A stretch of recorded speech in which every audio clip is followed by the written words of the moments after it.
So, first of all, how's the school? All you guys go to the school, right? You attend the school. How you liking it? You like it? What you like about it?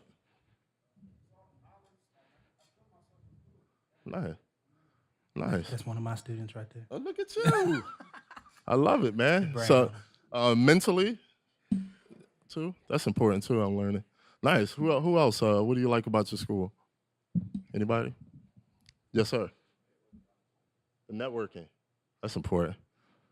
You look like you good with people. Like yeah. Come on, Looks this like yeah. he's of the people.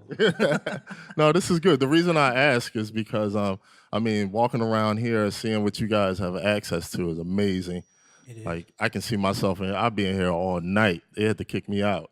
Just the networking opportunities that you talk about and being able to come in and create and work on your art, encouraging confidence and all of that stuff is super important. So that's why I asked you. But it seems like a great school here, so I'm really excited to be here. So I'll just tell you a little about myself. I'm from Philadelphia, Pennsylvania. Born and raised. I used to wear boys to men's outfits too, the little short ones with the. I don't believe I'm saying that, but yeah. So born in Philadelphia, raised. Um, Went to church. Grew up in church. That's where my roots was. 5-year-old little kid.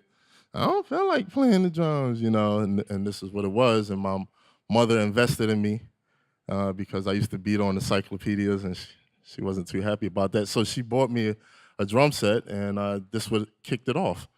And have you guys ever ran into that initial love where you're like, this is what I want to do. This is my passion.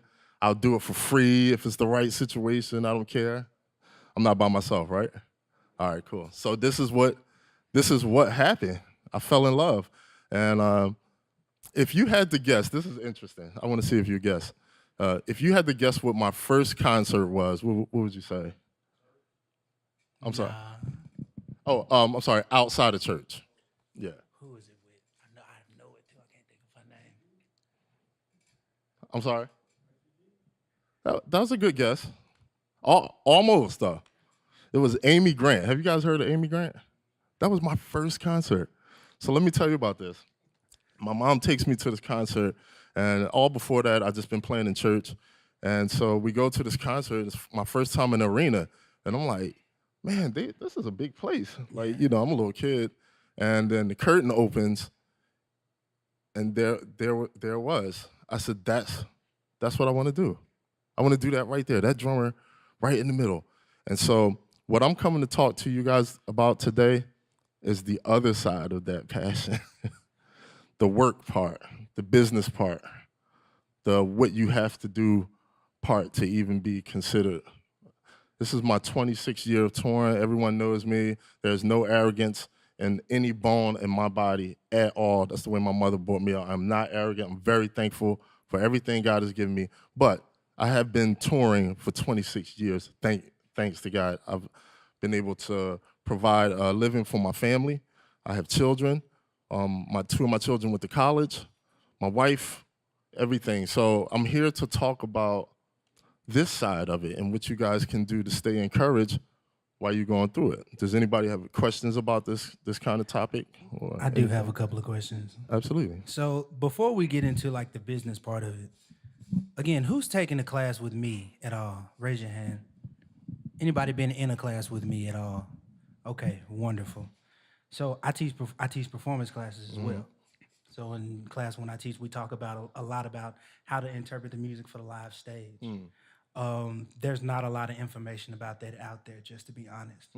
And I would be remiss if I didn't ask you about your approach when you get to a live stage. So when you receive a piece of music, say you get a studio track, some style that's maybe heavily electronic or is programmed, maybe with those drum sounds. How do you translate that from the studio, from that recording to the live stage? Like, what's your process on that? That's a good question. So I'll get music. Let's just say Madonna. I toured with Madonna before, and her music is kind of like electronic, dance. She likes to do this all the time, and so I'll get this music, most of the time I'm not familiar with her. You know, if you say Jay-Z, I'm like, oh yeah, I know that song, but Yeah. this is a challenge because I'm not really familiar. So first and foremost, I have to facilitate my gear. I can't do none. I can't learn the songs. I can't even get into muscle memory of what the songs are until I know that I can take those sounds and maybe put that on my kick drum with the sound. Let me try that.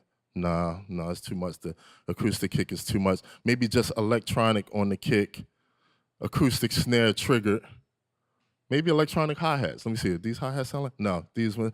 So this whole process goes through for the entire song. And then once I facilitate that, then I get into the muscle memory of playing what the beat is. So becoming what the beat is. How many guys have you heard that'll say, what's a good song? Oh, Before I Let Go. Before I Let Go, right? Yeah. What's the drum beat?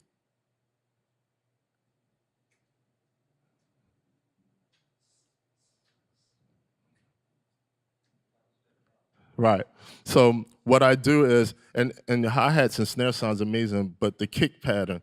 So what I do is I brainwash myself. I become what that is. That kick drum is here, this snare is there, this is there, this is there, this is there. Now I eat that and it becomes me. So then once I get that, then I find ways to express on top of it in that mentality, but not mine. Okay, So let's if you go a understand. touch deeper. I Yeah. just want to go just one more level deeper, Yes, not sir. too much. So when that's very valuable. I hope everybody heard that. Now, when we're talking about making the music work on stage with the band, as far as like field choice, as far as like any type of ornamentation, anything outside of the groove, how do you pick those things? I know you have a really interesting kind Yeah. of process on that as well. So I call them the extras, Yeah. the intelligent extras. So everything in the track is a suspect for me. You know, I'm like a bank robber. I'm like, if there's money over there, I'm gonna get it. If there's money over near that corner, I'm gonna get. So anything in the track is subject to be hopped on for me. Anything moving in the track. You know why? Because it keeps me safe from people saying you're playing too much. If I attach myself to what's in the track, a vocal, an ARP line, a bass line, a baby crying, some dishes falling, I don't care. It doesn't matter what it is, I'm still in the safety zone of being able to intelligently add extras. Word. So that's my process. Okay. Okay. Cool. Okay. I think because I do definitely want to dive all the way in. Oh, thank you. Well, thank you so much. I do definitely want to dive all the way into though the other stuff, the stuff that's away from the performance. Yes, sir. So the burning question that I get in class is always, how do I get the big gig? It's always, how do I achieve the large stage? How do I become that studio drummer? What are some, if you could give us a few tips, like a few things to really pay attention to, whether it be playing, whether it be, anything else, like go for it. Absolutely. So, contrary to popular belief, it's not just because a person can play good. I know a lot of musicians practice in their basement and sometimes brainwash, for lack of a better word, themselves to say, well, if I practice really, really hard, then I'll get on that stage. It's not necessarily true. So, your gear. Let's talk about your gear for a second. So people want to come on and do tours. So you have two type of tours. You have a tour that will say, "We're hiring you, sir, and we're going to pay you." I'm just going to put this number out there. We're going to pay you $7,000 a week. Okay, bow, and you have to facilitate everything else.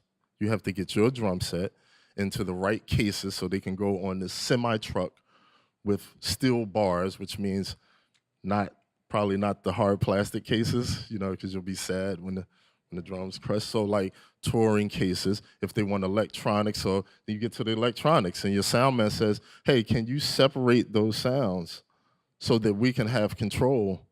Because if the artist asks for more kick drum and your snare drum is on that line, guess what? He's going to get both of them.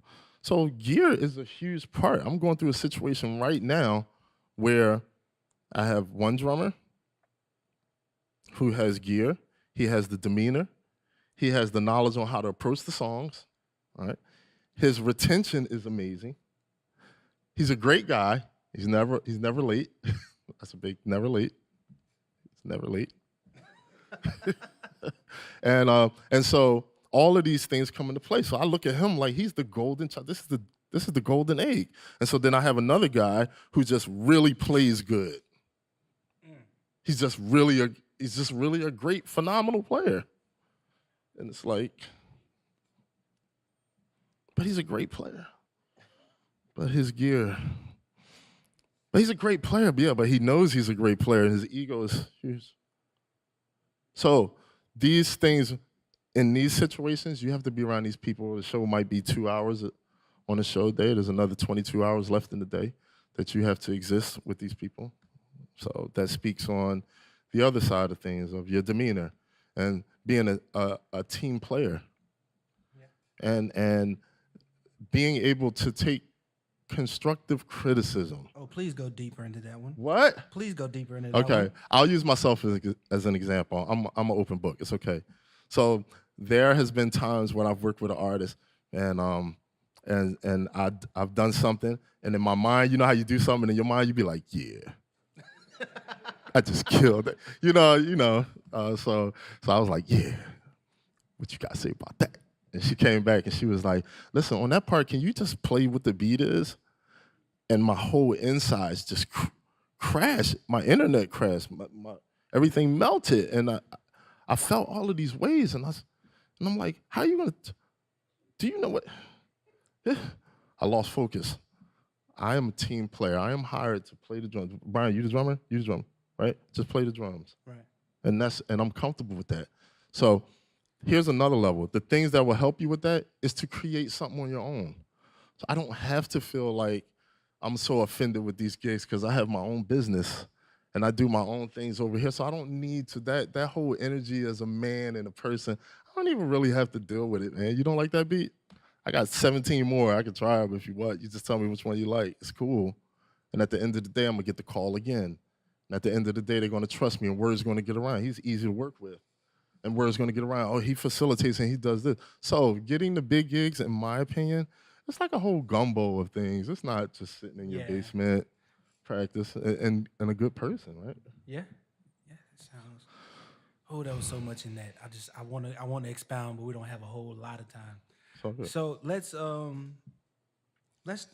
talk about.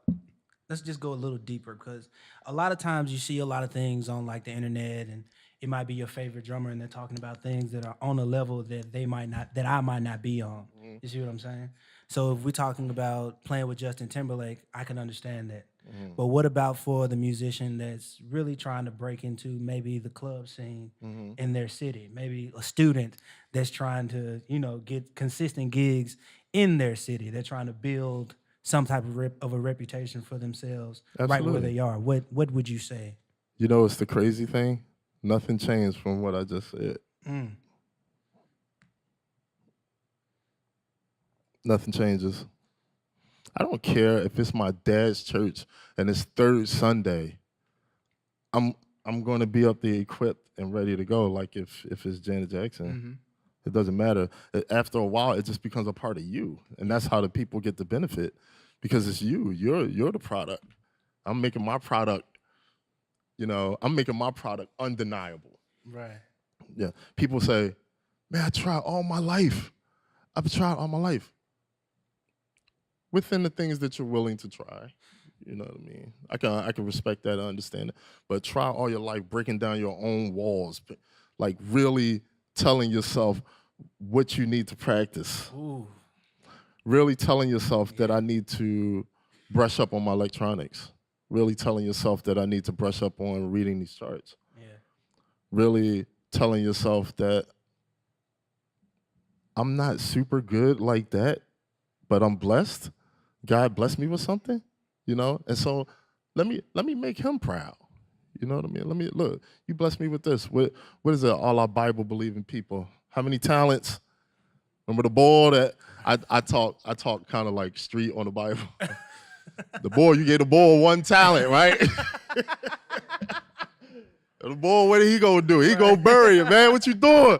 You know, like, but you get what I'm saying. So yeah, I'm just saying it's the same thing. If you want to take over your city, for me, when I was growing up in Philly, I wanted to take over my city. I want to take over my whole city, meaning, in a little sense, I wanted everybody to know my name.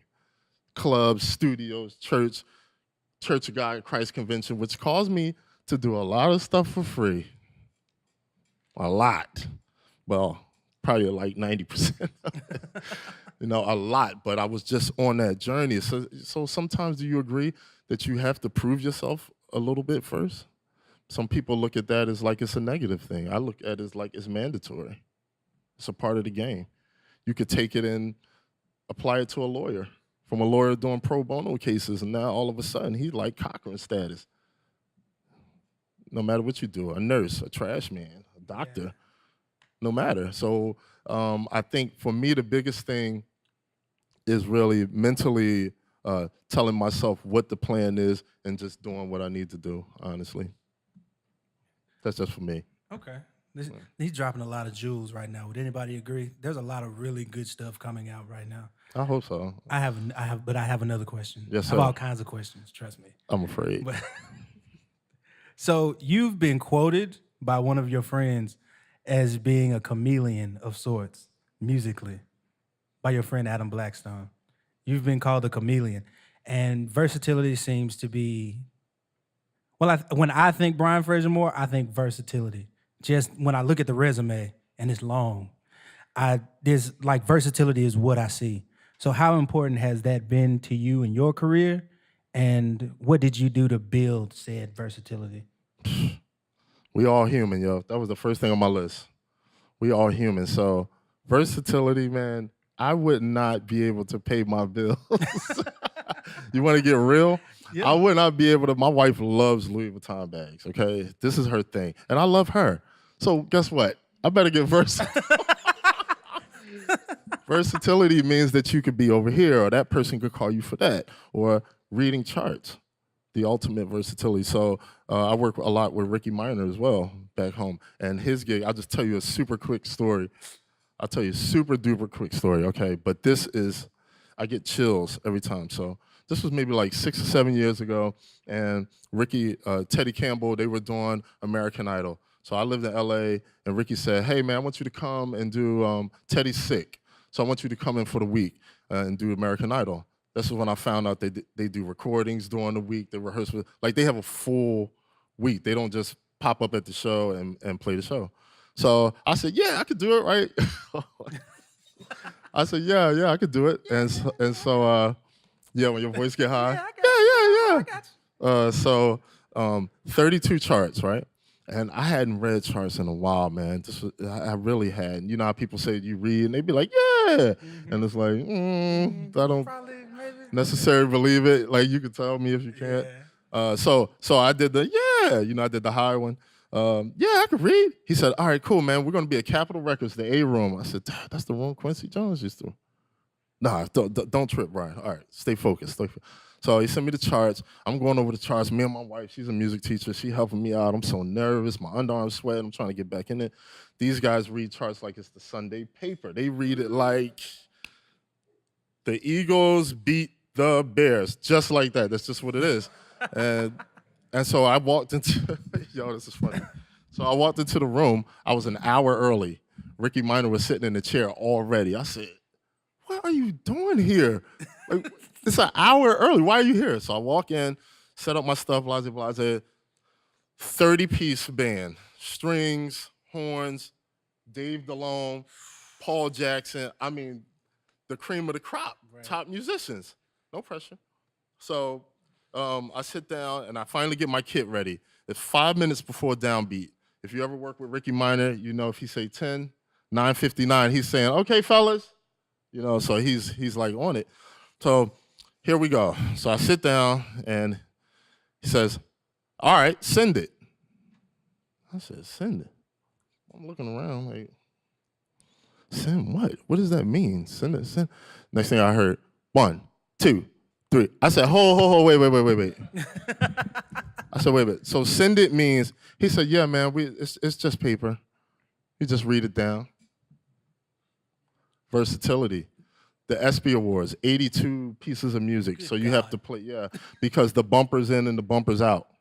So now here's another description. So you have a piece of music that goes from bar 1 to bar 30. It's not a complete song. Right. You know what I'm saying? So he'll say, all right, we're coming back in from commercial break. We don't have enough time to do bar 1 to 30. Start at 13.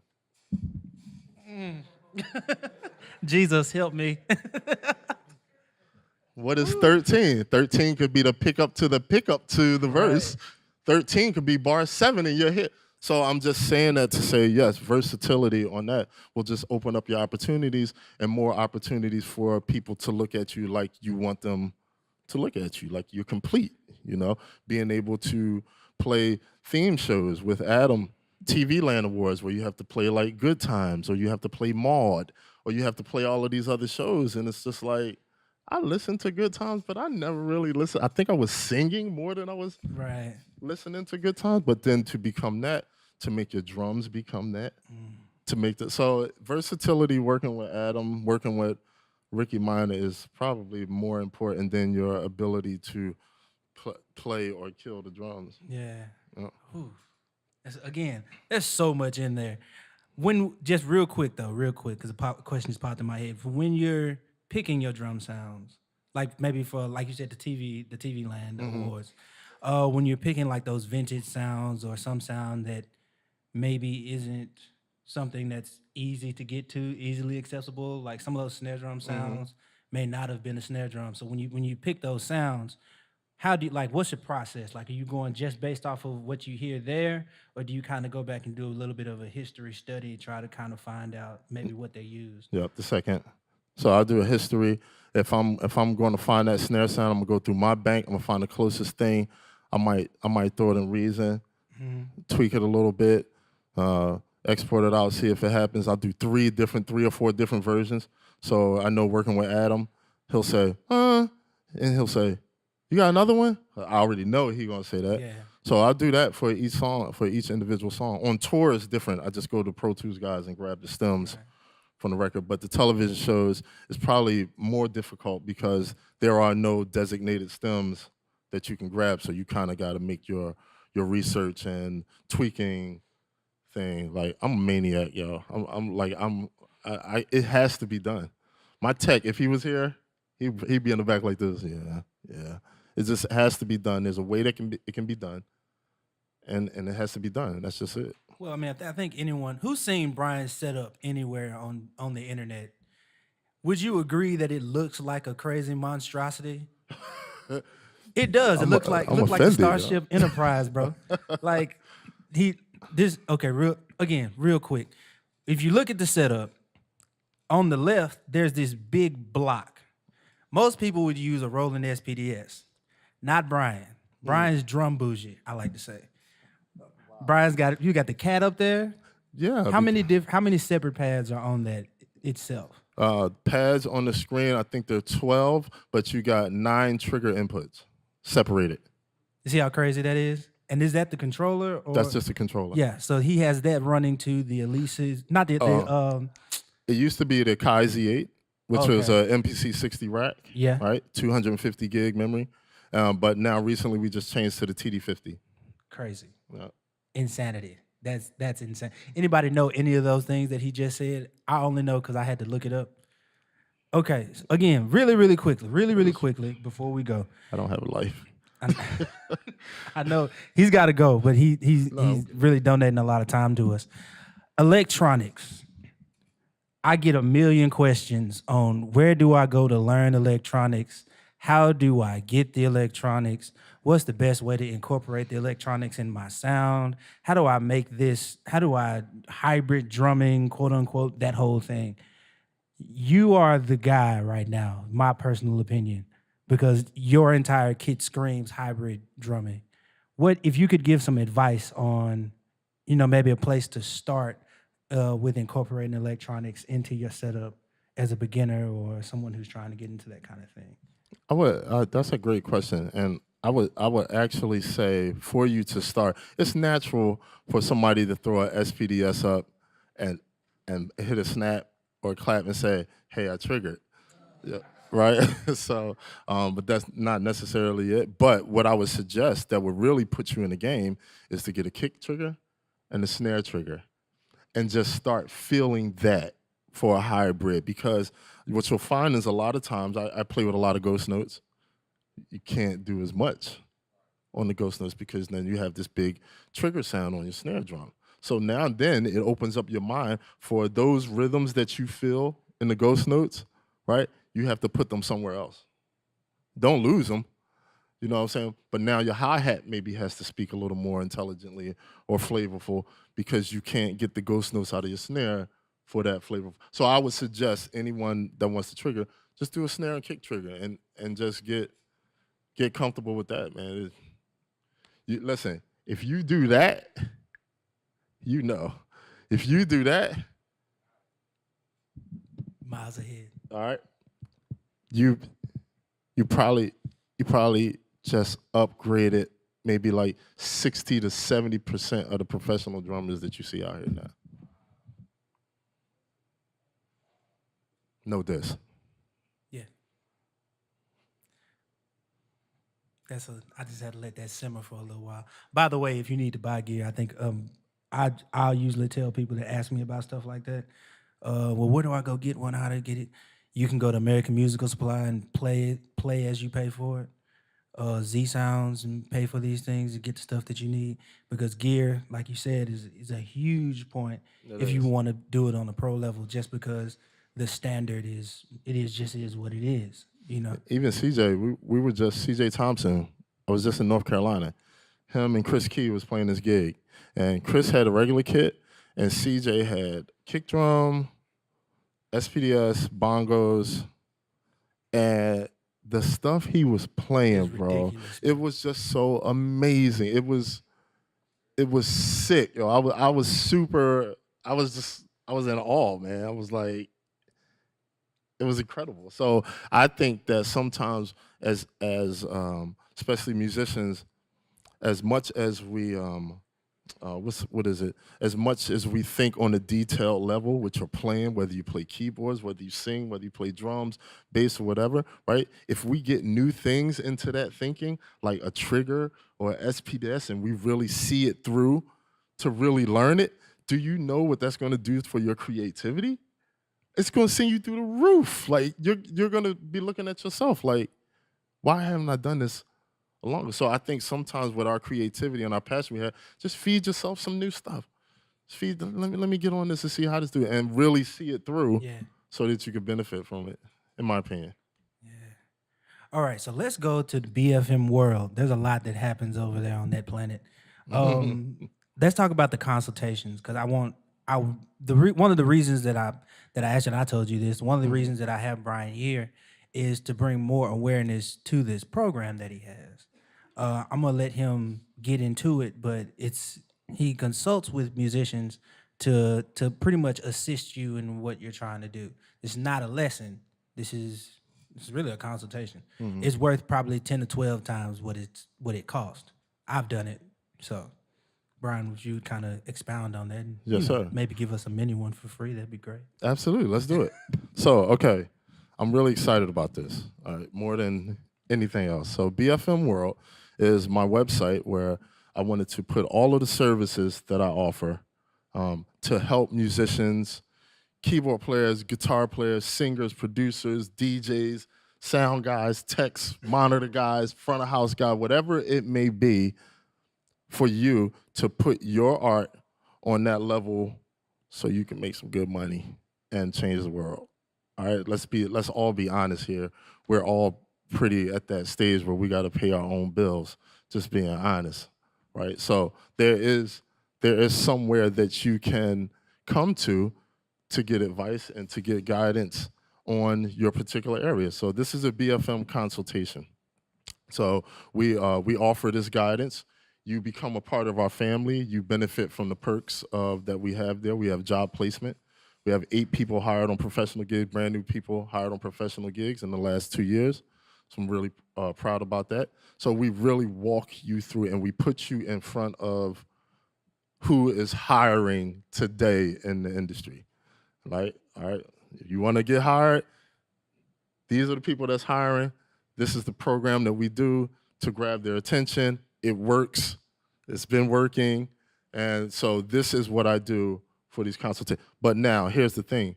I tell you the truth with all due respect. I am not disrespectful. I am not degrading.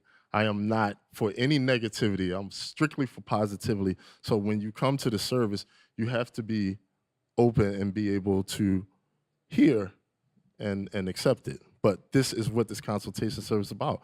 We helping everybody. We want everybody to have a great, fair first opportunity at your craft for people to hear and for all the work that you've been doing on yourself. So people say that I am giving away the secrets and the sauce. That's what they say. You should see my tweet, my texts sometimes. Man, why you? But listen, somebody help me. Somebody say, "Hey B, come here, man. Listen, you gotta be on time, bro. You listen, man. You represent this, man. My OGs came to me. Listen, bro, you got to get your drum tuning together, man. You know, you got this. And you know what? I call them all the time to this day, just randomly. Anthony Spike McCray, Garfield Williams, Jeff Davis, Gerald Hayward. I call all of them all the time. John Roberts. Yo, man, thank you, man, because I see it now. So let me not get far away. BFM Consultations is a place where you can come and you can present what you're trying to do, presentations, logos, branding.